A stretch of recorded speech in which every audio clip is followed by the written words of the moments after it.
Leio a segunda carta a Timóteo, capítulo 3, partilhando com vocês 4 versos. Nesses 4 versos, quero destacar 3 coisas aqui. 2 Timóteo 3, 14 a 17. Tu, porém, permanece naquilo que aprendeste e de que foste inteirado, sabendo de quem o aprendeste, e que desde a infância sabes as sagradas letras que podem tornar-te sábio para a salvação pela fé em Cristo Jesus.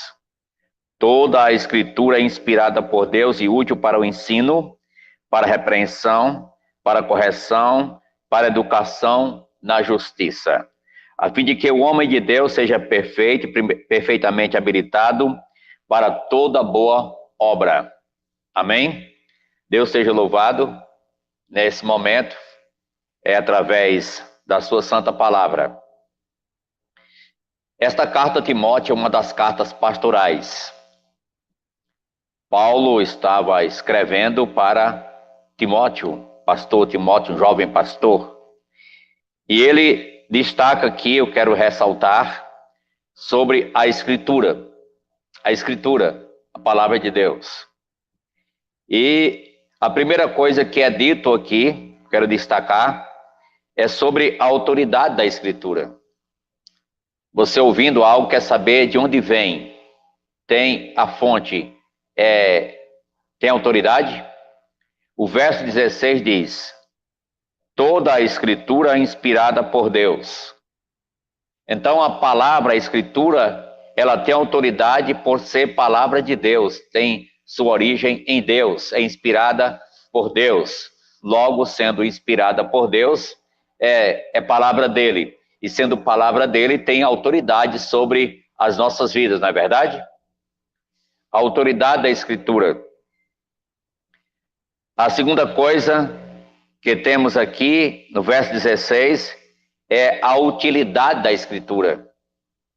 A utilidade. Toda a Escritura é inspirada por Deus e útil para, então, a utilidade, para o ensino, para a repreensão, para a correção, para a educação na justiça. Ela é quadridimensional. Ela tem sua utilidade aqui em 4 áreas específicas. Pode ter outras, é claro, mas aqui está focalizando para o ensino, para ensinar a palavra de Deus, o que está na palavra, para repreender, ensino, repreensão. Nós precisamos corrigir nossas vidas, receber a repreensão de Deus, porque Ele nos ama e quer o melhor para a gente. E por isso, muitas vezes, Ele vai nos repreender através da palavra. Para correção, isto é, para corrigir.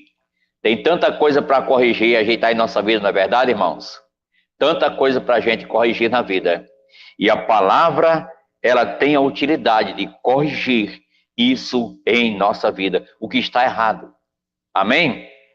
Mas também, em 4º lugar, é a utilidade para educação na justiça. Educar, né? Então, ensinar, repreender, corrigir e educar. A educação bíblica, eu vi sobre uma que é do setor pedagógico, onde é dito que só há aprendizado quando há mudança de comportamento. Então, enquanto não houver mudança de comportamento, não haverá aprendizado. É verdade? Então, aqui, a palavra nos educa. A educação de Deus vindo a nós. Deus nos moldando, nos educando pela palavra dele. Amém? Bem, a utilidade está aí. Mas vamos à finalidade. O verso número 17 e o 14. A finalidade, quero citar aqui 3 coisas sobre a finalidade.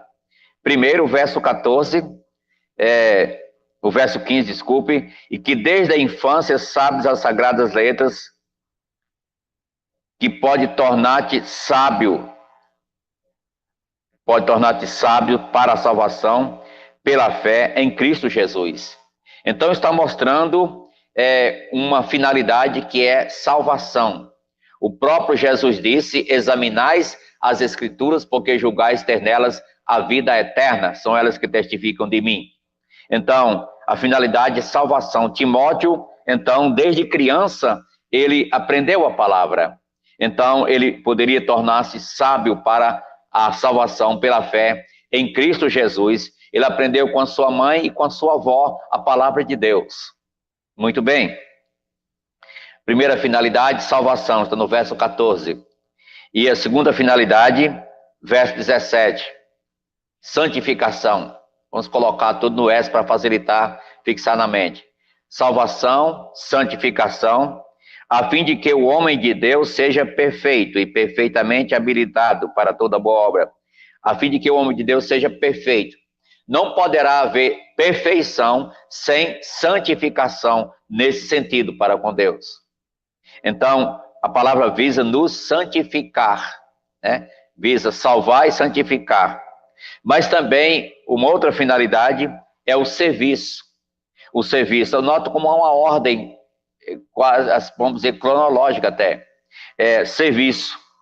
Esse serviço a fim de que o homem de Deus seja perfeito e perfeitamente habilitado para toda boa obra. Isso é o serviço. Aquilo que fazemos para Deus. Então, implica que, para servirmos a Deus de uma forma que o glorifica, da maneira que Ele espera, temos que conhecer a salvação, temos que também nos santificar, e estejamos em processo de santificação, e, em terceiro lugar, então, o serviço. Para servir a Deus, precisa ter uma vida digna, não é verdade? Não adianta servir a Deus de qualquer forma. Vai servir de zombaria, vai servir até de escândalo para o Evangelho. Então, Deus é santo, gente. Ele disse que devemos ser santos porque Ele é santo. Então, essas palavras estou deixando aqui sobre a Escritura. É a sua autoridade por ter origem em Deus. A sua utilidade por nos ensinar, nos corrigir, nos educar, né? Nos aperfeiçoar. A finalidade, nos salvar, santificar e nos preparar, capacitar para o serviço. Bom, meus caros ouvintes, que Deus abençoe, que você venha refletir. Eu já tenho essa salvação em minha vida. Cristo é quem a outorga essa vida eterna. Ele é quem tem para dar. Segundo, nós estamos sendo aperfeiçoados. Reconhecemos a autoridade da palavra em nossa vida. Ela tem a autoridade sobre aquilo que eu sou e faço, ou eu tenho que agir da minha própria maneira, em detrimento da palavra dele. A santificação, eu estou procurando me encaixando nesse processo de santificação para poder servir melhor a Deus. Jesus, na oração sacerdotal, ele chegou a declarar: por causa deles, dos discípulos, falando ao Pai, que eu me santifico. Então, Jesus é santo, e ele santificava-se pelos seus discípulos. E ao querermos que as pessoas conheçam o Deus Santo, temos que procurar fazer a nossa parte, ter uma vida digna que glorifica. Não somos perfeitos, é claro, mas estamos em processo de aperfeiçoamento e santificação para a glória de Deus. Amém? Deus abençoe a cada um